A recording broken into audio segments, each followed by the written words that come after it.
Hola a todos los amantes y curiosos de la historia. Bienvenidos a mi canal. Hoy os traigo la vida de Inés Visconti. Ella fue una noble italiana procedente del señorío de Milán, que se vería envuelta en una serie de conflictos y de cambios políticos que ocasionó tanto su caída en desgracia como la de su propia familia, sufriendo esta mujer de un triste e injusto final. Esta biografía es realizada por petición de Aurora y Leila Riddle. Inés Visconti nació alrededor del año 1363 en la ciudad de Milán, en el señorío de Milán, actualmente en Italia.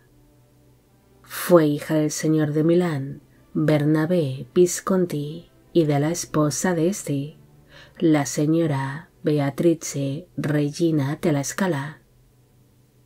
El matrimonio tuvo 17 hijos en común, siendo Inés la novena de sus vástagos. Se desconoce cómo fue su infancia, pero se cree que Inés, al igual que sus hermanas, fueron criadas para convertirse en futuras esposas y madres de distintos gobernantes europeos. Se sabe que su padre Bernabé era muy impopular. Él sería descrito como un hombre cruel y despiadado, que llegó a tener numerosos enemigos, enemistándose especialmente con la Iglesia Católica. Es por esta razón que acabaría siendo excomulgado por el Papa Urbano V, en el mismo año en el que nació Inés. Su progenitor también sería conocido por ser un gobernante un tanto déspota, que subió mucho los impuestos del señorío de Milán para financiar así los conflictos que mantenía con otros estados vecinos de la península itálica, algo que ocasionó que cada vez tuviese más enemigos que ansiasen su caída, además de ser bastante impopular entre el pueblo milanés. Pese a ser un hombre que arrastraba una mala fama, se sabe que Bernabé fue un hombre bastante familiar, que se dejaba aconsejar por su esposa e hijos, creciendo así Inés en un hogar bastante unido, donde todos los miembros de la familia se apoyaban entre sí. Ante los numerosos frentes que tenía abiertos su padre, este buscó buenos casamientos para sus hijas, con los que poder establecer importantes alianzas, tanto amistosas como defensivas. Es por esa razón que Inés acabaría quedando comprometida con Francesco Gonzaga, que era hijo y heredero del tercer capitán del pueblo de Mantua, Ludovico II Gonzaga, celebrándose así su boda por poderes el 15 de agosto de 1375, aportando Inés como dote una buena suma de dinero, además de distintas ciudades y poblaciones italianas, como es el caso de Parma, Cremona, Bérgamo y Brescia. El 25 de diciembre de 1380 se celebró la boda oficial entre Inés y Francesco Gonzaga. Para entonces, ella tenía unos 17 años de edad en el momento de la unión, y él 14. Aquel casamiento fue celebrado con la intención de poner fin a los conflictos que habían surgido entre las casas Visconti y Gonzaga, siendo una unión muy deseada por ambas familias. Incluso, con motivo de tal celebración, los señores de Milán le regalaron a su hija el libro de las historias del mundo, uno de los libros más importantes y destacados de la época. Al año siguiente de haberse celebrado su boda, Inés alumbró a la única hija que llegó a tener la pareja, una niña que se llamó Alda, quien llegaría a ser señora de Padua por su casamiento con el señor Francisco III Novello da Carrara. En el año 1382 falleció su suegro, Ludovico II Gonzaga, convirtiéndose así su marido en el nuevo capitán del pueblo de Mantua, además de que para entonces ya ejercía como condottiero, convirtiéndose en uno de los líderes militares que había por aquel entonces en la península itálica. En el año 1385, su primo Gian Galeazzo Visconti daría un golpe de estado contra su propio tío, algo que ocasionó que el padre de Inés y 2 de sus hermanos, Ludovico y Rodolfo, acabasen siendo encarcelados en el castillo de Treccio, falleciendo su padre, posiblemente envenenado, tan solo unos pocos meses después de haber sido apartado de la gobernación del señorío de Milán. Inés siempre había guardado una gran lealtad hacia su familia, pese a la mala fama de su padre.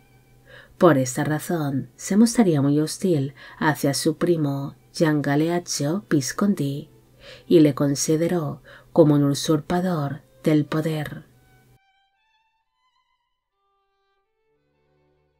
Tras ser derrocado y encarcelados tanto su padre como sus hermanos, Inés empezó a acoger en la ciudad de Mantua a muchos exiliados milaneses que se mostraban en contra del nuevo señor de Milán, al cual verían como un traidor y un usurpador. Aquella situación pronto ocasionó que surgiese una serie de diferencias entre Inés y su marido Francesco, debido a que ambos apoyaban a los distintos bandos que habían surgido en Milán, volviéndose su relación matrimonial bastante conflictiva. Finalmente, su marido acabaría acusándola de haber cometido adulterio con su supuesto amante, un hombre llamado Antonio da Scandiano, siendo así Inés decapitada por orden de su propio marido el 7 de febrero de 1391, falleciendo cuando tenía alrededor de 28 años de edad en Mantua, mientras que su supuesto amante acabaría siendo ahorcado.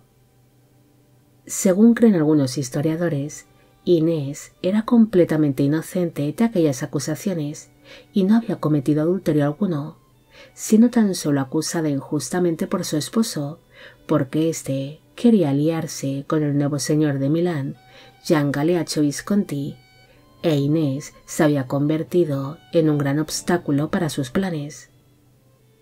Pese a que Inés fue ejecutada injustamente y de un día para otro por las alianzas políticas que quería establecer su marido con Gian Galeazzo Visconti, este acabaría cambiando de parecer, casándose tan solo 2 años después con Margarita Malatesta, estableciendo así una alianza con los señores de Rimini en contra de la familia Visconti. Los restos mortales de Inés descansan en el patio del Palacio Ducal de Mantua, en Italia. Inés fue una noble italiana que desde joven parecía estar destinada a contraer un importante matrimonio político, como muchas de sus hermanas, casándose así con un miembro de la familia Gonzaga para acabar con las tensiones y las rivalidades que habían surgido entre ambas familias. Pero por desgracia, ella acabaría siendo una gran víctima de los cambios políticos de la época y que tanto afectaron a su familia. Inés creció en un hogar muy unido, así que no era de extrañar de que se acabase mostrando en contra de su primo cuando éste dio un golpe de estado.